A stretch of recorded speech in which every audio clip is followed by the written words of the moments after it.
To be American is to take to the road. To control your own destiny. Discovery. Freedom. Could I see some ID, please? The notion of driving while black reminds us that that's not available to all Americans.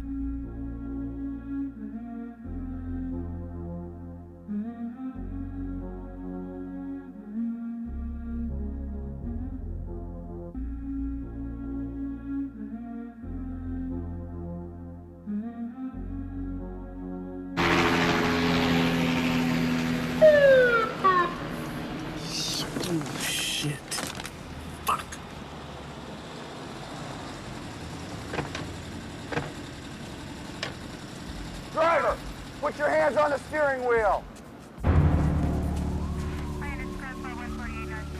Got any drugs or weapons on you? No.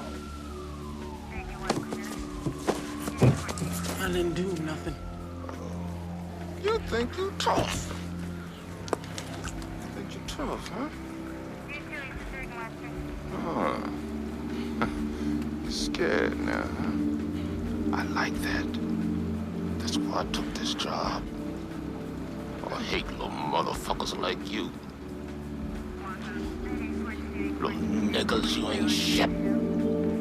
Think you tough, huh? Could blow your head off with this influence and then you couldn't do shit. How you feel now? What set you from? Look like one of them Crenshaw Mafia motherfuckers. No, you probably one of them rolling 60s, huh? Huh? 12 Adam 63, we have a possible 187 in Blue VW at corner of Florence and Vermont. Again, a possible 187 in Blue VW at corner of Florence and Vermont. Stay out of trouble. You gentlemen have a nice evening, man. We're taking a closer look at racial disparities in America. Tonight, we're focusing on the criminal justice system. From driving while black to the war on drugs, sentencing to parole, studies show racial bias is a factor in nearly every area of the criminal justice system, including who's being accused, arrested, and convicted of crimes.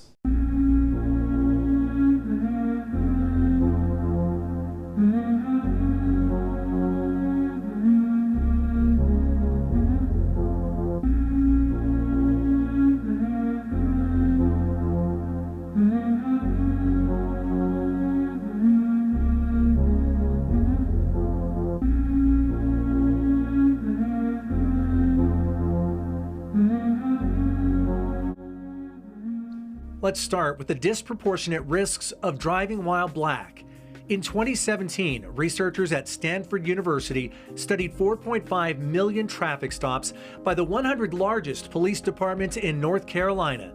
They found blacks were more likely to be searched than whites. That's even though white motorists were more likely than the others to turn up contraband. Let's move to the war on drugs. A 2020 report by the ACLU found that even in the era of marijuana reform, black people are more than 3.5 times more likely to be arrested for marijuana offenses than whites.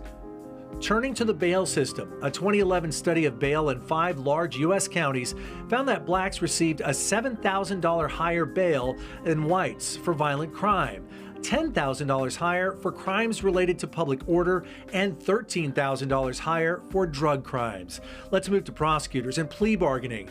A 2014 study of Manhattan criminal cases found that black defendants were 19% more likely than whites to be offered plea deals that included jail or prison time. How about sentencing disparities? A survey of data from the U.S. Sentencing Commission in 2017 found that when black men and white men commit the same crime, black men on average receive a sentence almost 20% longer. And finally, blacks are overrepresented in the parole and probation population. According to a 2018 study by Pew, 1 in 23 black adults in the U.S. is on parole or probation versus 1 in 81 white adults.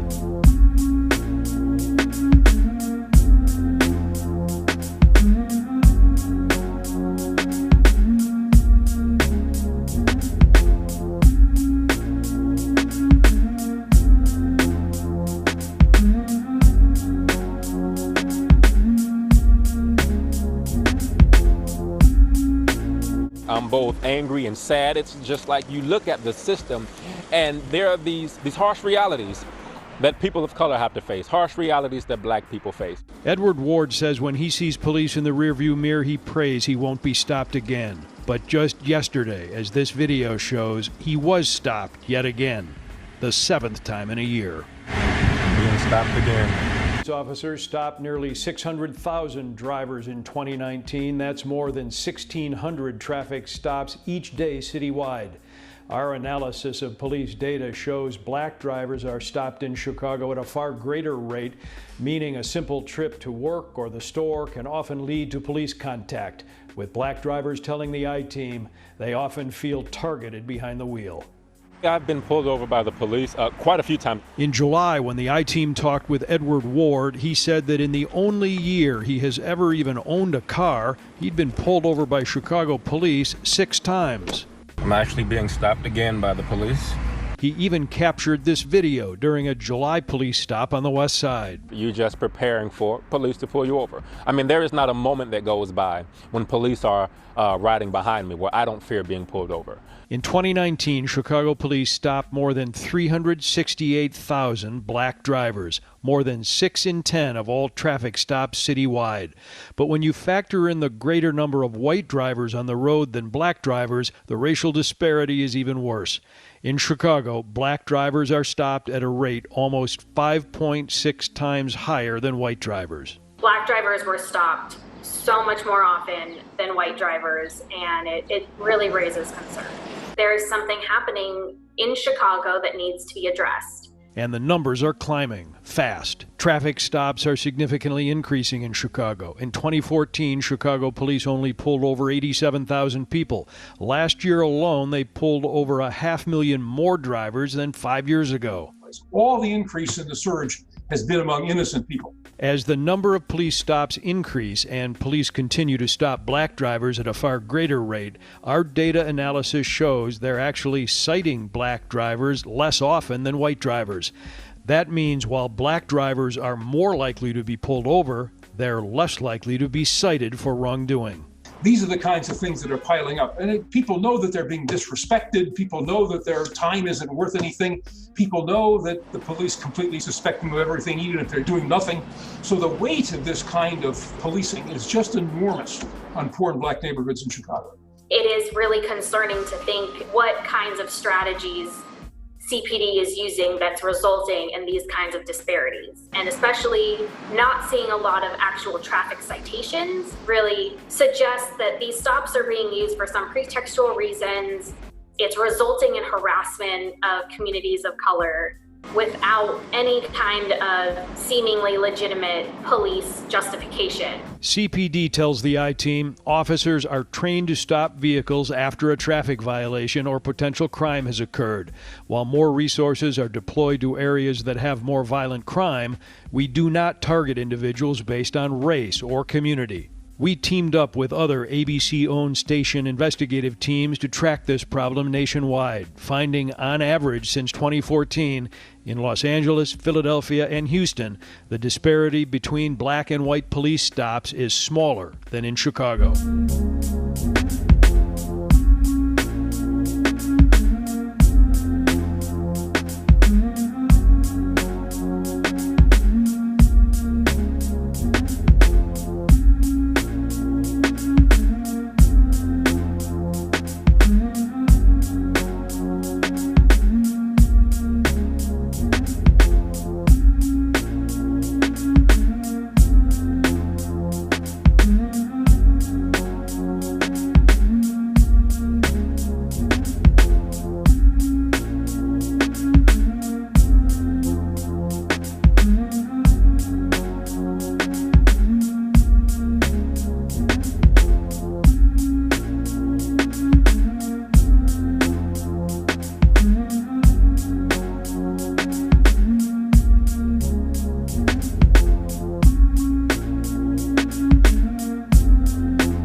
You got a vest, I'm like, that's fucking me issues, bro.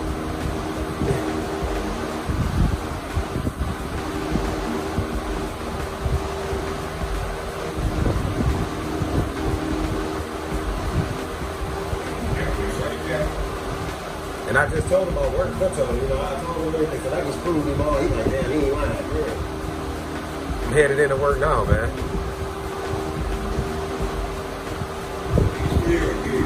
Still going, you know? He was looking for something. I don't know what the fuck he was looking for.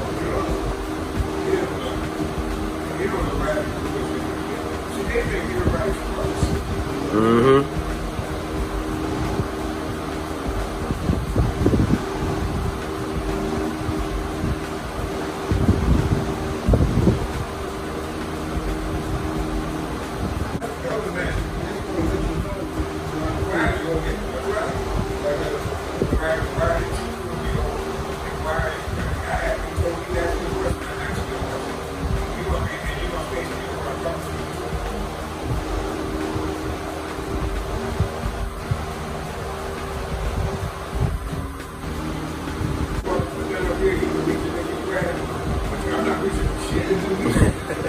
I know that's right.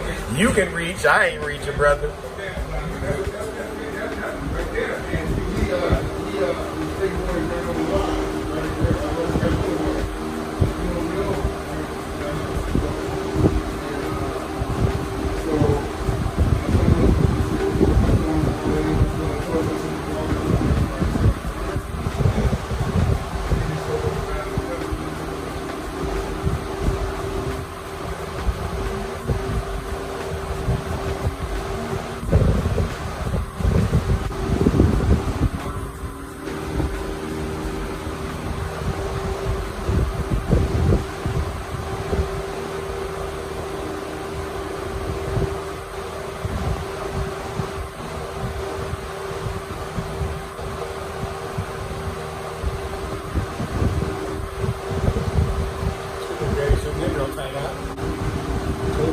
There's rain pulling in. He said, was that you just pulled over?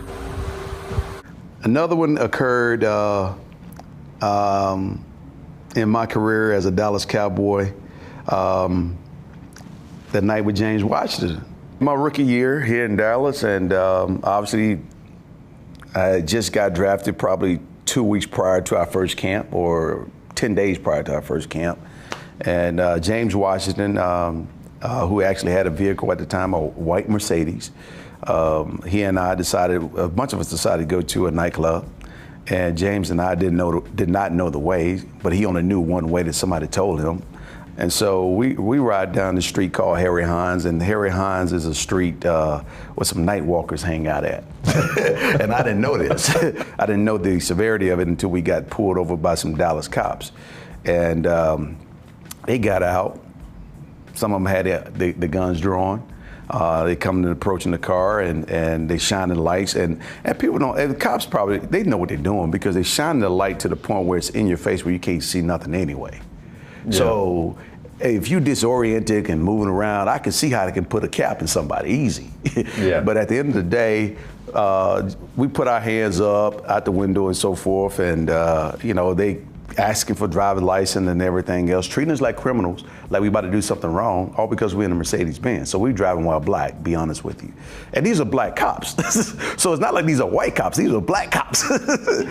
So at the end of the day, they tell us, guys, do y'all know what street y'all on? I'm like, man, I'm new to this city. How would I know this? Right. And so he started to explain to us what street we are on, and I'm like, okay, cool. James driving. We got out, where they let us go. And right then and there, I said I learned my second valuable lesson.